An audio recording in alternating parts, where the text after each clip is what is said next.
오늘 말씀은 창세기 37장 5절에서 11절 말씀입니다.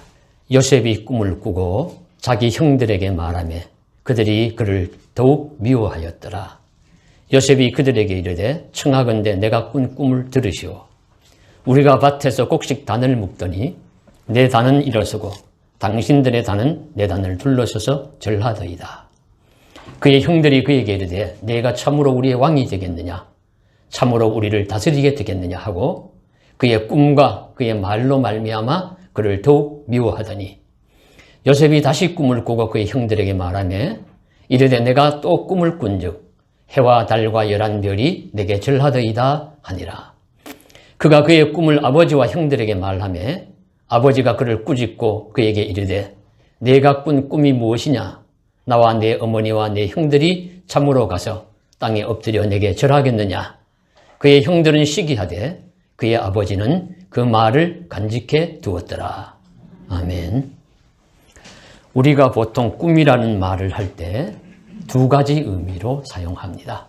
하나는 바램, 소망, 희망을 의미하는 말입니다. 영어로 말할 땐 비전이라고 하기도 하죠. 그래서 소년들이여 비전을 가지라, 청년들이여 꿈을 가져라, 이렇게 이야기를 할 때 그 소망, 바램 이런 의미로 우리 꿈을 이야기할 때가 있습니다. 또 다른 하나는 우리가 실제 잠을 잘 때 꾸는 꿈입니다. 잠을 잘 때도 우리 뇌는 활동을 한다고 하죠. 그 뇌의 활동이라고 일반적으로 보는 것인데 그렇게 잘 때 꾸는 꿈은 두 가지로 나눌 수 있습니다. 그것도 하나는 잠몽입니다. 개꿈이라고 하는 거. 인과관계도 없고요. 막 뒤죽박죽이고 이런 사건 저런 사건 이렇게 영상으로 이렇게 도는데 어떤 특별한 의미가 없습니다. 그런 이제 꿈이 있고요. 그러나 또 하나는 과학적으로든 심리학적으로든 어떻게 다 설명할 수 없는 신비한 꿈들이 있습니다. 신비하면 놀랍게도 현실의 어떤 상황을 알려주거나 미래에 일어날 일들에 대한 예시 같은 것을 보여주는 경우가 있습니다. 이건 논리적으로 설명이 잘 안 돼요. 안 되는데 그런 경우가 있습니다. 성경에 나오는 꿈 이야기가 많이 나오는데 성경에 나오는 꿈은 전부 이 꿈들입니다. 거의 이러한 꿈 얘기입니다. 의미 없는 꿈 얘기는 할 필요가 없으니까. 그래서 이 영몽이라고 하고 예지몽이라고 하는 이 꿈 이야기, 이 성경에 많이 나옵니다. 그 미래에 일어날 일들에 대한 계시적인 성격 또는 현실에 어떤 의미를 주는 그런 영향을 주는 그런 꿈들이 이제 우리들에게 어떤 메시지를 주죠. 오늘 말씀은 한 소년이 꾼 꿈 이야기입니다. 그 꿈 이야기를 했을 때 가족들이 어떤 반응을 하는지, 특별히 아버지가 어떻게 반응을 하는지를 보면서 오늘 어린이 주일을 맞이하여서 부모로서 또는 아버지로서 자녀들에 대하여 어떻게 대해야 할지를 오늘 말씀 속에서 나누어 보고자 합니다. 오늘 말씀은 고대 족장시대 야곱의 가족 이야기입니다. 야곱, 이름을 이스라엘이라고 하나님 이름을 붙여주었으니까 이스라엘이라고 하는 야곱입니다. 이 야곱의 가정에 일어난 이야기인데 일대 벌써 이제 나이가 많은 노인이었어요. 인생사 많은 풍파 겪고 이제 이런저런 일을 겪고 나이가 많은 노인이 되어서 이 가나안 땅에 살고 있는 야곱이 이제 가족들이 어떻게 되느냐 하면 부인이 넷이고 잘 아시듯이요. 그리고 또 아들이 12명이고 성경에 이름이 기록된 거론된 딸이 또 하나가 있습니다. 그리고 또 아들들이 이미 나이가 많았을 테니까 그 자녀들이 또 있을 것입니다. 그러니까 대가족이에요. 많은 가족을 이끌고 살아가는 이 야곱의 이야기인데 이 야곱에게 12아들이 있는데 특별히 야곱은 11번째 아들인 요셉을 사랑했습니다. 특별히 사랑했습니다. 편애했다. 이건 부모로서 여러 자녀들을 둔 부모로서 좋고 합당한 자세는 아닙니다. 사랑이 골고루 흘러가게 해야지 어느 자녀를 특별히 편애하고 사랑하면은 자녀들 간에 싸움이 일어나기 쉽고 부모에 대한 원망, 또 버림받은 마음, 이런 등등 합당한 자세가 아니에요. 그래서 그렇지만 이 야곱은 이 요셉이라는 아들을 특별히 사랑했는데 그 사랑했던 이유가 무엇이냐 하면 3절 말씀에 나옵니다. 요셉은 노년에 얻은 아들이므로 이스라엘이 여러 아들들보다 그를 더 사랑했다. 예. 야곱 편에서는 요셉을 특별히 사랑할 이유가 있었습니다. 그 이유가 무엇이냐면은 그 어머니, 요셉의 어머니 라헬을 야곱이 진실로 사랑했거든요. 그래서 본래는 라헬과 결혼하려고 했죠. 그런데 그 외삼촌이 농간을 부려가지고 그 언니를 먼저 야곱에게 주었어요. 7년 동안 종살이를 하면서 봉사했는데도 그냥 잠을 자고 나니까 그 언니가 그 혼인집방에 들어와 있었던 겁니다. 그래서 야곱이 이런 법이 어디 있느냐 따지니까 아이고 우리 법도에는 동생을 형보다 먼저 주는 법이 없네. 만일에 동생마저 아내로 갖고 싶으면 7년을 더 일을 하게나. 그래가지고 꼼짝없이 이 라헬 동생을 얻기 위해서 아내로 얻기 위해서 야곱이 7년을 더 일을 하지요. 무려 14년을 들여가지고 일을 하고 얻은 아내가 이 요셉의 어머니 라헬입니다. 그래서 결혼을 해서 또 자녀를 낳고 잘 살면 좋은데 이 라헬에게는 자녀가 생기지 않아요. 그래서 본인도 괴로워하고 야곱도 힘들어합니다. 그러면서 이렇게 세월을 흘러가면서 자신의 종들을 또 남편에게 들여보내면서 대신 아들을 낳게 해서 그런 경쟁도 하고 이렇게 하면서 세월이 흐르다가 나이 많아 가지고 이 라헬도 아이를 낳게 되었어요. 아들을 낳게 되었는데 그가 바로 11번째 아들인 요셉입니다. 그러니까 특별히 사랑하는 아내, 그토록 기다리던 또 아들. 그래서 낳은 그 아들이니까 더 이제 애지중지하는 것이죠. 그런데다가 이 라헬이 그 다음에 베냐민이라는 동생을 하나 더 낳으면서 산고로 죽고 말아요. 그래서 그 어머니까지 이제 떠나고 없는 겁니다. 그러니까 그 아들이 아직 어리고 사랑했던 아내는 또 떠났고 그러니까 그 아들이 또 특별히 더 사랑스러워서 그냥 그 아들이 불면 날아갈까 건드리면 넘어질까 이렇게 조심하면서 키우는 것이죠. 그래서 야곱의 입장에서 볼 때는 특별히 사랑할 이유가 충분히 있어요.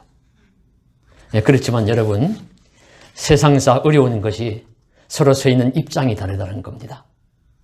입장이 다른 형들이나 다른 우리 형제들은 이걸 이해해 줄 리가 만부예요. 그저 원망만 가득합니다. 아버지는 요셉만 사랑해. 우리는 미워하는가? 저놈이 없으면 얼마나 좋을까? 이렇게 이제 요셉은 미운털이 박힌 것이죠. 그래도 이제 요셉은 아직 어려가지고 그런 분위기 파악을 잘 못하는 겁니다. 분위기 파악을 못하고 그저 자기 좋은 대로 지금 살아가고 있는 그런 어린이 시절. 그렇게 야곱의 가정이 흘러가고 있는데 이 야곱이 얼마나 또 사랑했으면 3절 후반부에 보시면 채색 옷을 만들어 입혔더니 최고급 옷, 제일 그 당시에 좋은 옷을 만들어가지고 이건 내 거다. 요셉에게 주니까 더 형들은 분노하고 시기하고 원망하고 또 동생 요셉을 미워했습니다. 자, 이런 상황인데 이때 이제 요셉이 문제야. 그 당시로는 문제하죠. 문제야 요셉이 형님들 내 말을 한번 들어보시오. 아버지 어머니 내 꿈 이야기를 한번 들어보시오. 하더니만 꿈 이야기를 하는데 곡식을 단을 베는데 단을 베어서 이렇게 묶어놨는데 제가 묶은 단이 가운데 탁 벌떡 서니까 다른 형제들이 묶은 단이 11개가 쭉 둘러서더니만 내 단을 향해서 꾹꾹 절을 합니다. 그러는 거예요. 이 해석이 어렵습니까? 어려운 게 없죠. 너무 쉬운 이야기. 누가 봐도 이거는 요셉이 중심이 되고 요셉이 큰 인물이 되고 다른 형제들은 다 절한다는 의미니까 더 이제 형들이 화가 납니다. 이놈아 내가 우리의 왕이 되겠느냐? 우리가 내게 절하겠느냐? 이렇게 이제 더 미워하는 거 당연하죠. 그걸로 끝나는 것이 아니라 또 하루는 형님들 아버지 어머니 내 꿈 얘기를 들어보시오. 하면 또 꿈 얘기를 하는데 해와 달과 11별이 내 별을 향해 가지고 꿈뻑꿈뻑 하면서 다 절을 하더이다. 그러니까 더 형들은 화가 나서 시기하고 더 화가 나서 요셉을 나무랬을 겁니다. 이럴 때 요셉이 다른 모든 형들보다 가족들보다 대단하고 우세한 인물이 된다는 그런 꿈 이야기니까 더 형제들에게는 미움을 받지만은 과연 아버지는 어떻게 대응을 하느냐 하는 것이 오늘 말씀의 요점입니다. 아버지는 이렇게 첫 번째로 10절 말씀을 보시면요. 자, 꿈 이야기가 다 끝나고 그가 그의 꿈을 아버지와 형들에게 말하며 아버지가 그를 꾸짖고 했어요. 아버지도 요셉을 꾸짖었다. 예. 그 말씀이 나오죠. 그에게 이르되 내가 꾼 꿈이 무엇이냐? 나와 내 어머니와 내 형들이 참으로 가서 땅에 엎드려 내게 절하겠느냐? 하면서 꾸짖었는데 이 꾸짖은 것은 야곱이 잘한 것입니다. 아버지가 잘한 거예요. 왜냐하면은 만일에 그 자리에서 이 야곱이 아이고 그래 내가 잘 돼야지 내가 왕처럼 되어서 형들인데 절 받아야지 이렇게 이야기했으면 막 불에 기름 붓는 격이었을 거예요. 그 형들이 얼마나 또 동생 그 요셉을 미워했겠습니까? 그런데 그 형들이 할 분노를 막아주는 거죠. 아버지가 화를 내는 거예요. 이놈아 그런 말 하지 마 이렇게 얘기하는 거예요. 그럼 다른 형들이 이제 속은 상하지만 가만히 있을 거 아니겠어요? 그래서 이렇게 하면서 아버지 야곱은 요셉에게 향할 형들의 분노를 막아주고요. 또 하나는 요셉에게도 교훈이 되는 겁니다. 그런 높은 꿈을 꾸고 나서 마음이 교만하면 안 된다. 혹시 마음이 높아질까 봐, 마음이 높아져서 인생을 그르칠까 봐 조심시키는 겁니다. 성경에 보면은 많은 말씀 속에서 교만은 패망의 선봉이요 거만한 마음은 넘어짐의 앞잡이니라 잠언 16장 18절에 말씀하십니다. 사람의 마음의 교만은 멸망의 선봉이요 겸손은 존귀의 길잡이니라 잠언 18장 12절에 말씀하십니다. 교만이 오면 욕도 오거니와 겸손한 자에겐 지혜가 있느니라 잠언 11장 2절에도 말씀하십니다. 물은 마음이 교만한 자를 여호와께서 미워하신다 잠언 16장 5절에도 말씀하십니다. 외에도 신약 성서에도 곳곳에 마음이 교만한 자는 하나님이 싫어하시고 하나님이 미워하시고 그 길이 잘 될 수가 없다. 그렇게 말씀하십니다. 이것을 잘 아는 거예요. 야곱이 잘 아니까 혹시 아들 요셉이 그 높은 꿈을 꾸고서 마음이 높아질까 봐 조심시키는 겁니다. 형제들에게 미움받는 것도 중요한 문제지만 그 이상으로 하나님께 미움받아서 그 인생이 그릇되면 어떡하겠습니까? 잘못되면. 교만하면 패망합니다. 교만한 자는 결코 귀한 일을 이루지 못합니다. 그래서 하나님이 요셉을 교만한 자가 요셉이 되어가지고 혹시 미움받을까 봐 당연히 경계하면서 교훈하고 충고하는 것입니다. 하나님의 말씀을 듣는 성도 여러분, 오늘 우리들도 이런 부분을 조심해야 합니다. 우리도 교만하지 않기를 바라며 우리의 자녀들도 마음이 오만함으로 하나님의 미움의 대상이 되지 않기를 원합니다. 그들의 인생이 잘못된 길을 가지 않기를 원하기 때문입니다. 마음의 높음이나 교만한 자세는 하나님도 싫어하시고 다른 사람도 좋아하지 않아요. 예. 교만한 사람 좋아하는 사람 없어요. 사람은 누구나 그 자신을 위해서도 교만한 마음은 참으로 조심해야 합니다. 우연히 어느 날 채널을 이렇게 트는데 우리 한국 여자 프로 골프 시합을 하더라고요. 그래서 제가 잠깐 보았습니다. 제가 골프는 한 번도 골프채를 들어본 적도 없고 저는 골프를 칠 줄도 모릅니다. 그런데 하도 유명한 운동 게임이라 게임의 룰은 알아요. 어떻게 하면 점수가 나고 어떻게 하면 우승을 한다 하는 것은 압니다. 그래서 이렇게 보니까 그 밑에 자막도 나오고 어떤 한 선수가 굉장히 다른 선수들보다 이제 마이너스 타수로 앞서 나아가요. 아주 우승에 아주 근접해 있는 그런 선수였습니다. 다른 선수들보다 뭐 한 서너 차 이상 혼자 이렇게 나가는 그런 선수였어요. 근데 이렇게 골프를 하는데 이렇게 보니까 그러니까 그 선수 중심으로 이제 방송을 해주지 않습니까? 그렇게 하는데 그 선수가 홀을 이렇게 놓고는 톡 쳤는데 그게 그렇게 멀지 않은데 안 들어갔어요. 그리고 홀 아주 근처에 공이 탁 가서 섰습니다. 그러니까 그 선수가 오더니만은 대부분의 다른 선수들은 보면 그렇게 공이 가까워도 두 손으로 조심해가지고 탁 넣는데 이 선수는 한 손으로 툭 이렇게 넣는 거예요. 그래서 골프를 제가 잘 모르는데도 불구하고 제가 그 모습을 보면서 갑자기 탁 드는 생각이 무슨 생각이 드느냐면 저 사람은 교만하네 하는 마음이 들었어요. 그리고는 뭐 다른 데로 돌리고 또 다른 일을 하다가 그게 결과가 어떻게 되었는가 확인을 해보니까 그 선수는 그 뒤로부터 그냥 타수를 읽기 시작해가지고 10위권에도 못 들고 저 뒤로 밀리는 것을 보면서 제가 마음에 깜짝 놀랐습니다. 마음에 오만한, 교만한 마음이, 높은 마음이 자세의 오만함을 나타냈고, 그것이 경기를 그릇되게 해가지고 우승할 수 있는 선수가 저 밑으로 쳐지는 것을 보면서 내가 바로 그런 사람이 아닌가. 저를 보게 되었어요. 예. 뭐 조금만 잘하면은 저는 막 축이 높아져가지고 내가 정말 잘하는 줄 알고 계속 잘할 줄 알고 막 그렇게 합니다. 예. 자기도 모르게 마음이 높아져요. 정말 잘하는 사람들은 그걸 잘해도 그게 당연한 겁니다. 당연하게 그냥 그래도 조심하고 그거 유지하면서 잘 나아갑니다. 그런데 그렇지 못하면은 어쩌다가 잘하고 어쩌다가 그렇게 했을 때 잘 된 걸 계속 잘 될 줄 알고 마음이 그냥 높아지고, 그래서 인생을 그르치고 가는 길을 잘못 가는 경우가 성도 여러분, 우리가 얼마나 많이 있습니까? 인생은 참 교만해지면 그르치기 쉽습니다. 저와 여러분께서 잘 아시지 않습니까? 그래서 이런 인생 경험이 많은 아버지 야곱이 요셉을 꾸중하는 것은 당연해요. 혹시 마음 높아질까 봐. 아들을 사랑하지만 내가 그런 꿈을 꾸고 나서 내가 마음이 높아질까 봐 내가 너를 주의시킨다. 꾸짖습니다. 그래서 성경에서는 사랑하는 자녀에게 채찍질 한다는 말씀도 나옵니다. 아이를 훈계하지 아니하려고 하지 말라. 채찍으로 때릴지라도 그가 죽지 아니하리라. 내가 그를 채찍으로 때리면 그의 영혼을 수월에서 구원하리라. 잠언 20장 13절 14절에 나오는 말씀인데, 뭐 정말로 우리가 또 채찍으로 때리면 안 되겠죠.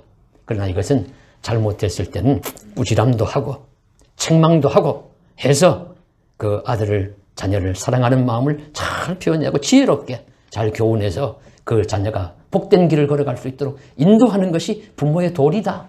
그렇게 가르쳐 주시고 있는 것입니다. 그러므로 성도 여러분, 우리가 자녀나 우리 자신들이나 가족들이 지나치게 오만할 때는 꾸짖기도 하고 조심도 시키면서 그들이 잘 되어가도록 인도하는 것이 부모나 어른의 도리인 줄로 압니다. 그래서 우리도 삶의 처신을 겸손하게 할 수 있기를 원하고 교만하지 않기를 원하면서 지혜롭게 잘 감당할 수 있기를 간절히 소망합니다. 그 다음에 둘째로 아버지 야곱은 요셉의 꿈 이야기를 듣고요, 그냥 꾸중만 하는 것이 아니고 오늘 말씀해 보시면 형들은 시기하였지만 야곱은 아버지는 그 말을 간직해 두었더라. 그래서 아버지는 그 말을 간직해 두었더라. 아버지는 그 꿈을 간직해 두었습니다. 아들이 꾼 꿈을 예사로운 꿈이 아니다 하는 것을 마음에 간직해 두었다는 것은 그 아들에 대한 그렇게 될 수 있다는 소망과 기대를 저버리지 않는 것입니다. 소망과 기대를 저버리지 않았어요. 아버지는 형들과 입장이 다르죠. 형들은 경쟁의 상대가 형제끼리는 될 수 있지만 아버지는 자식을 경쟁의 상대로 보지 않죠. 잘 되기를 바라고 나보다 더 잘 되어야지. 너는 나보다 훌륭한 인물이 되어야지. 그렇게 되면 얼마나 좋겠니? 이런 마음을 아버지는 가지는 것입니다. 그러니까 이 아버지로서 마땅히 잘 되기를 기대하는 그런 마음을 가졌다 하는 말씀입니다. 그래서 이 말씀 속에서 우리는 자녀와 후손에 대한 좋은 기대를 하는 것, 복된 소망을 가지는 것이 필요하다는 것을 배웁니다. 그래서 저와 여러분께서 우리 자녀들에 대해서 기대와 소망을 가져야 돼요. 그리고 때로는 어떤 때는 기대와 소망을 가졌다는 것을 은연중에 또 표현할 수 있어야 합니다. 그것이 자녀들에게 버팀목이 될 수 있습니다. 아버지와 어머니가 날 기대하고 있어. 내가 훌륭한 인물이 되기를 기다리고 있어. 그런 이제 마음이 있어야죠. 만일에 반대로 부모가 전혀 자녀에 대해서 기대를 안 한다고 생각해 보십시오. 기대도 안 하고 너는 마음대로 살아. 너까지 녀석은 아무렇게나 살아도 돼. 이렇게 이야기하면은 자녀들이 낙심이 될 것입니다. 그래서 자칫하면은 이렇게 큰 상처로 남아요. 다윗이 아주 그런 인물이잖아요. 다윗이 막내로서 그 형제들이 많은 가정에 다윗도 막내인데 이 요셉과는 달리 아버지의 사랑과 관심을 받지 못했습니다. 그래서 사무엘이 왕이 될 기름 부은 자를 이새의 집에서 택하라는 하나님의 말씀을 듣고 이새의 집에 가서 그 아들들을 데리고 오라고. 내가 그들 중에서 한 명 하나님 택하신 자를 택해서 기름을 붓겠노라고. 그렇게 가서 선을 보는데 다윗은 그 자리에 끼지도 못했어요. 그런데 사무엘이 보고 하나님이 계시를 주시는데 전부 다 아무에게도 예스 사인이 안 나오는 겁니다. 아들이 더 없느냐? 한 명 있긴 있는데 말째가 저 들판에서 양을 치나이다. 사무엘이 그도 데려와라. 그를 데려오기 전까지는 함께 식사하지도 않겠노라. 그 데려오니까 하나님 마음에도 합하고 사무엘도 감동받아서 다윗에게 기름을 붓는데 다윗은 이 사건이 일평생 마음에 걸렸어요. 남았어요. 그래가지고 잊지 아니하고 다윗이 그 섭섭한 마음을 시편 27편 10절에 내 부모는 나를 버렸으나 여호와는 나를 영접하시리이다. 이렇게 고백합니다. 내 부모는 나를 버렸으나 얼마나 마음에 사무친 것이 많으면 시편에 이렇게 기록을 했겠습니까? 그래서 후일 다윗은 솔로몬을 왕을 삼으면서 자신의 죽음을 앞두고 마지막 말을 할 때 그에게 기대를 표현합니다. 내가 이제 세상 모든 사람이 가는 길로 가게 되었노니 너는 힘써 대장부가 되고 내 하나님 여호와의 명령을 지켜 그 길로 행하여 기록된 대로 지키라. 그리하면 내가 무엇을 하든지 어디로 가든지 형통할지라. 열왕기상 2장 2절에 이렇게 축복의 기도를 해줍니다. 부모는 자녀에게 이처럼 선한 기대를 하고 그것을 북돋아주는 말을 하는 것이 합당한 자세입니다. 그래서 성경에 보시면은 아브라함은 이삭을 축복하고 이삭은 야곱을 축복하고 야곱은 또 12아들을 축복합니다. 다 자녀들에게 기대하는 내용이 많이 있습니다. 축복하는 내용이 그렇습니다. 더 좋은 사람, 더 귀한 인물이 되기를 바라는 소망을 부모는 품습니다. 그러므로 우리가 좀 속이 상할 때 있더라도 자녀들이 시험 좀 망치고 오더라도 자녀들이 또 혹여 우리를 힘들게 하는 말이 있더라도 우리가 함부로 저주해서는 안 되죠. 야, 이 못난 녀석아, 내가 죽어라 라는 말을 한다든가 너가 그래서 인간이 되겠냐 이런 말들은 조심해야 합니다. 부모의 무심코 던진 말이 자녀들의 가슴에 일평생 상처가 될 수 있기 때문입니다. 자녀가 혹시 또 그렇게 취급을 받으면 어긋날 수도 있습니다. 나는 부모에게도 이런 취급을 받는데 내가 다시 더 이상 다른 어떤 인물이 되겠어 하면서 열심히 살려고 하지 않고 자기를 또 방탕할 수도 있습니다. 그러므로 부모는 좋은 부모가 되기도 쉽지가 않아요. 그래서 부모는 지혜롭게 자녀들을 잘 양육하고 교육해야 합니다. 그러면서 기대해야 합니다. 격려해야 합니다. 수년 전에 한 신문에서 난 거 제가 메모했던 걸 제가 보았는데요. 꼴찌의 눈물이라는 기사가 제목으로 나온 것이 있었어요. 그것은 어떤 이야기냐면 우리나라의 어떤 분야에 거장이 된 두 인물이 있는데 공교롭게도 비슷한 경험을 했다는 이야기였습니다. 한 사람은 유명 만화가인 박재동 씨인데 그런 고교 시절에 전교 471명 중에 471등을 했대요. 전체 꼴찌였다고 합니다. 그래가지고 선생님이 하도 기가 막혀가지고 내 아버지를 데리고 와라. 그래서 아버지를 학교에 모시고 가서 아들이 이처럼 어떻게 못할 수가 있습니까? 하면서 추궁을 받고 아버지가 나오면서 성적표를 보시면서 한참 보고 계시더니만 아들을 보고 이렇게 이야기하더래요. 1등이 있으면 꼴찌도 있는 법이지. 이렇게 하지고는 나무르지 않고 꾸중도 않고 가시더랍니다. 이제 이 아들의 이 아버지의 그 뒷모습이 일평생 잊지 못하는 거예요. 자, 그런가 하면은 또 한 사람은 한국 영화계의 유명 감독 중에 하나인 이장호 감독인데 그도 역시 고교 시절에 꼴찌를 했고 그 성적표를 아버지에게 보여주니까 아버지가 껄껄 웃으면서 손목시계를 채워주면서 꼴찌가 있으니 1등도 있지. 똑같은 그 유사한 이야기를 하더랍니다. 이들은 비록 학교 성적은 꼴찌를 했어도 아버지가 자신들을 심하게 난무하거나 부끄러워하지 않았고 아들들의 또 다른 소질이 있을 것임을 격려하고 기대했다는 이야기죠. 그래서 그들은 결국에는 자기 각자의 분야에서 아주 유명한 그런 인물들이 되었습니다. 그래서 저는 이 이야기를 읽으면서 또 엔도 슈자코가 생각이 났어요. 그의 이야기를 읽으니까 그도 어린 시절에 공부를 얼마나 못했는지 선생님이 사랑의 반대말을 적어라 그러면 랑사라고 적고 이래가지고 시험지를 빵점을 맞은 걸 가지고 집에 가서 어머니에게 자랑스럽던 듯이 보여주니까 어머니가 하늘을 한참 쳐다보고 계시더니만 너는 대기만성할 거야 이렇게 얘기하십니다. 그런 결국 대기만성했습니다. 일본 최고의 문학가 되었거든요. 예, 사람이 뭐 어떤 분야는 잘 못할 수가 있죠. 그러나 그가 어떤 인물이 될지는 하나님만 아시는 것 아니겠습니까? 그러니 특히 신앙적 근거를 가지고 성경 말씀을 토대로 사는 믿음의 성도들은 더욱 자녀들에게 선한 기대와 소망을 품어야 합니다.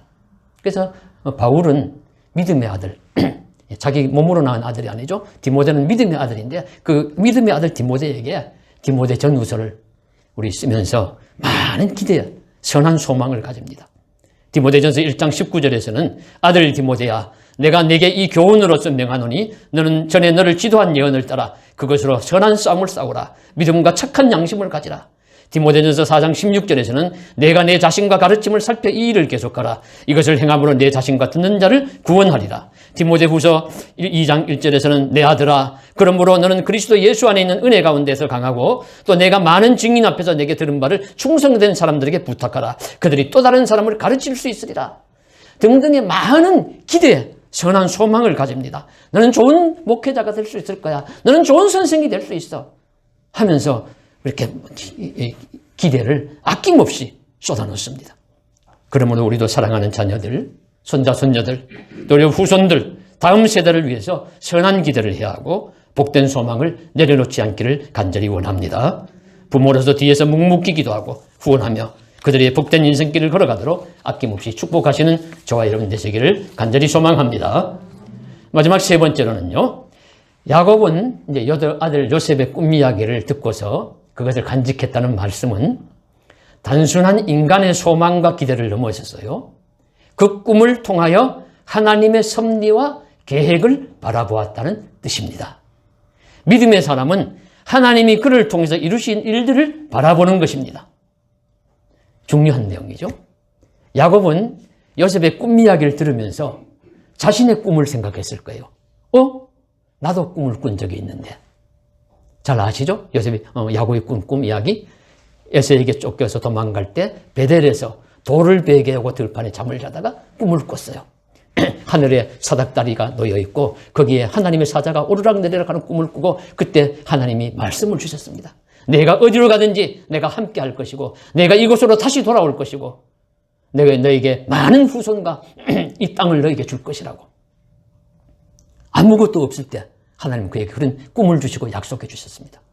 그런데 지금 야곱은 그 자리에 그곳에 돌아와 있는 것입니다. 그 근처에. 돌아와서 요셉의 꿈 이야기를 들으면서 자신의 꿈을 생각하면서 하나님이 나에게도 그 꿈을 주셨고 그 꿈처럼 이루어졌지. 그리고 지금 이루어져 가고 있는 중인데 그 꿈이 이 아들 요셉을 통해서 계속되는 것이 아닐까. 당연히 그렇게 생각하겠죠. 그렇게 생각하면서 그 꿈을 마음속에 간직하는 것입니다. 하나님이 자신에게 보여주신 꿈과 계획이 아들 요셉을 통해서 이루어질 것이라고 믿는 것입니다. 요셉도 그가 꾼 꿈처럼 큰 인물이 되어서 우리 가족을 살리고 세상을 살리는 왕적인 존재가 되게 하시지 않을까 하는 하나님의 섭리와 계시의 차원에서 요셉의 꿈 이야기를 아버지는 마음속에 간직하였습니다. 사람의 기대와 소망보다도 하나님의 섭리와 계획이 더 중요하고 확실합니다. 만사는 하나님의 뜻대로 이루어지기 때문입니다. 그럼 어떻게 되었습니까? 이후 요셉의 삶은 그 꿈처럼 이루어졌어요. 정말 꿈처럼 요셉의 형들이 다 와가지고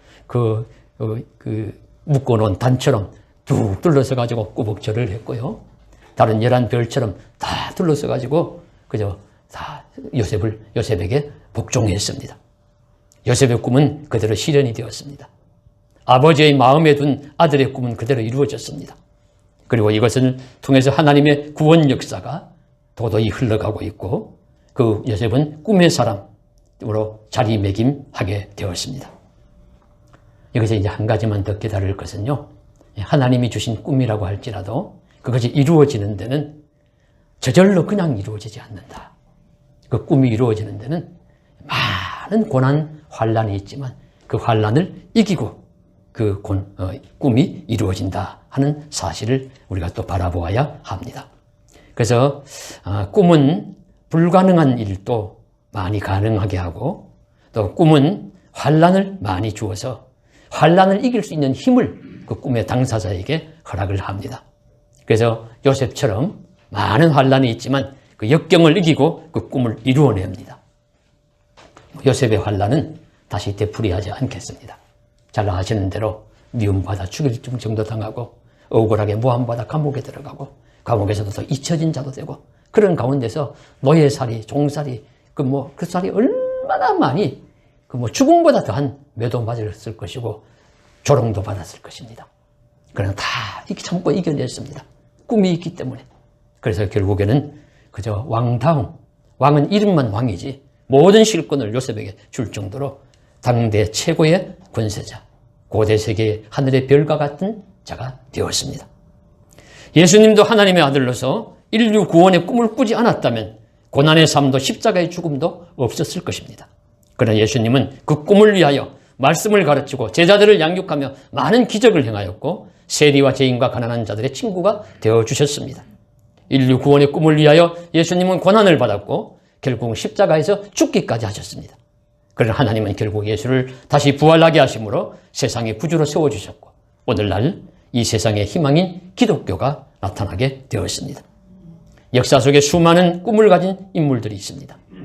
그들도 꿈을 꾸지 않았더라면, 그 꿈을 위해서 살지 않았다면 고생도 하지 않았을 것이고 평범한 인생, 그저 이름 없는 삶으로 살다가 끝이 났을 것입니다. 그러나 하나님은 그들의 마음속에 꿈을 심어주셨고 그 꿈을 이루도록 힘차게 살아가도록 용기와 끈기와 믿음을 허락하여 주셨습니다. 그래서 그들의 꿈이 이루어졌고 그 꿈을 통해서 이 세상은 더 나아지고 하나님의 뜻은 세상 속에서 이루어졌습니다. 그러므로 우리도 꿈의 사람이 되기를 원하고 우리의 자녀들과 후손들도 꿈을 꾸기를 원합니다. 혹 자녀들이 현실보다 높은 꿈으로 말미암아 마음이 교만해질 위험성이 있다면 조심하고 주의를 주기도 할 것입니다. 그러나 그들이 가진 귀한 꿈을 어른들은 들어주고 마음 깊이 간직하고 한편으로 격려하고 또 기도해 줌으로써 하나님의 선한 꿈이 그들을 통해서 이루어지시기를 주님의 이름으로 간절히 소원합니다. 성도 여러분의 가정의 후손들 위해 많은 아름다운 꿈과 축복들이 그대로 이루어지기를 주님의 이름으로 축원합니다. 기도드리겠습니다. 사랑하는 하나님 아버지, 요셉이 꾼 꿈이 당시에는 형들에게 큰 미움을 받았으나 아버지는 마음에 간직해 두었고 결국에는 그 꿈처럼 이루어졌습니다. 우리들에게도 생시에 본 이상이든지 마음에 품은 좋은 소원이든지 아니면 정말 영몽과 같은 앞비기를 보여주는 좋은 꿈을 꾼 것이 있다면 주의 뜻 가운데서 선하고 복되게 이루어질 수 있도록 도와주십시오. 힘주십시오. 꿈이 많은 자는 환난도 많지만 그 환난을 이겨낼 수 있는 힘을 주십시오. 자녀들에게도 손자 손녀들에게도 그런 은혜와 복을 허락해 주셔서 그들이 많은 환난을 겪더라도 믿음으로 잘 이기고 꿈처럼 아름답게 요셉처럼 되는 은혜의 역사가 일어나게 하여 주시옵소서. 도와주시기를 원합니다. 많은 사람을 살리고 많은 생명을 살리는 일에 쓰임받는다면 얼마나 귀하고 복된 일입니까? 그런 자들이 될 수 있도록 은혜로 복내려 주시옵소서. 주 예수님 이름 받들어 간절히 기도드리옵나이다. 아멘.